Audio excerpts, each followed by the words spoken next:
Assalamualaikum warahmatullahi wabarakatuh. Perkenalkan, nama saya Putri Zaira Amelia. Saya berasal dari kelas 12D, nomor absen saya 26. Di sini saya akan menjelaskan mengenai mengkritisi teks biografi dari Raden Ajeng Kartini. Selamat menonton.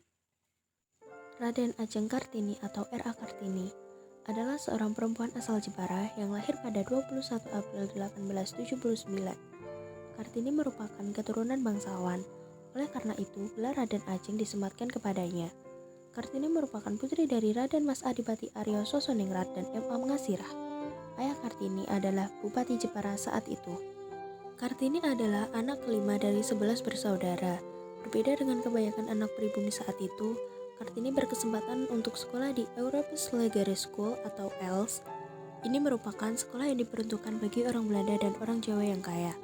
Di ELS, Kartini belajar bahasa Belanda. Sayangnya, Kartini hanya bersekolah sampai usia 12 tahun karena sudah memasuki masa pingitan. Dulu, ada tradisi wanita Jawa harus dipingit dan tinggal di rumah. Karena belajar bahasa Belanda di ELS, R.A. Kartini bisa membaca dan menulis bahasa Belanda. Selama dipingit, ia belajar sendiri membuat dan berkirim surat dengan teman-temannya dari Belanda. Salah satunya adalah Rosa Appendanon. Kartini juga membaca banyak buku, surat kabar, dan majalah Eropa. Seperti istilah buku adalah jendela dunia, Kartini jadi tahu cara berpikir perempuan Eropa yang lebih maju dan bebas dibandingkan perempuan pribumi kala itu.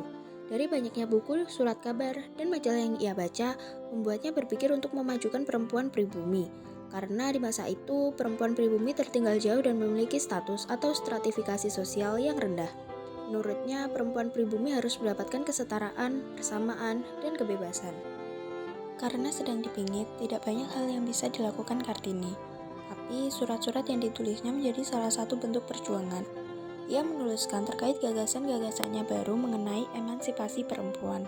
Kartini menuliskan penderitaan perempuan Jawa seperti harus dipingit, tidak bebas dalam menuntut ilmu, dan adanya adat yang mengekang kebebasan perempuan.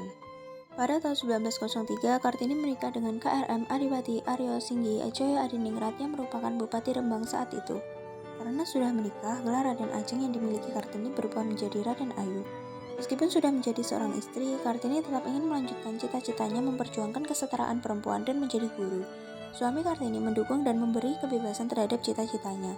Salah satu bentuk dukungannya adalah dengan mendirikan sekolah di timur pintu gerbang perkantoran Rembang. Setahun setelah menikah, R.A. Kartini dikaruniai seorang anak laki-laki bersama Susalit Joyo Adiningrat yang lahir pada 13 September 1904. Sayangnya, 4 hari setelah melahirkan, Kartini mengembuskan nafas terakhirnya. Ia meninggal di usia 25 tahun dan dimakamkan di Desa Bulu, Kabupaten Rembang. Berkat kegigihan Kartini, pada tahun 1912 berdirilah Sekolah Kartini oleh Yayasan Kartini. Sekolah ini didirikan oleh keluarga Van Deventer, salah satu tokoh politik etis saat itu. Awalnya, Sekolah Kartini hanya didirikan di Semarang, tapi kemudian berdiri juga di Surabaya, Yogyakarta, Madiun, Malang, dan daerah lainnya. Setelah R.A. Kartini wafat, Mr. Jack Henrys Appendanon atau Menteri Kebudayaan, Agama, dan Kerajinan Hindia Belanda saat itu mengumpulkan dan membukukan surat-surat yang dikirimkan Kartini ke teman-temannya di Belanda. Buku tersebut diberi judul Der Duisternis tot Licht, yang artinya dari kegelapan menuju cahaya. Terbitkan buku tersebut mulai mengubah cara berpikir masyarakat Belanda terhadap perempuan pribumi khususnya Jawa. Pada 2 Mei 1964, Soekarno mengeluarkan surat keputusan Presiden nomor 108 tahun 1964 yang berisi ketetapan bahwa Kartini adalah pahlawan kemerdekaan nasional. Soekarno juga menetapkan 21 April sebagai Hari Kartini yang kita peringati setiap tahunnya sampai sekarang.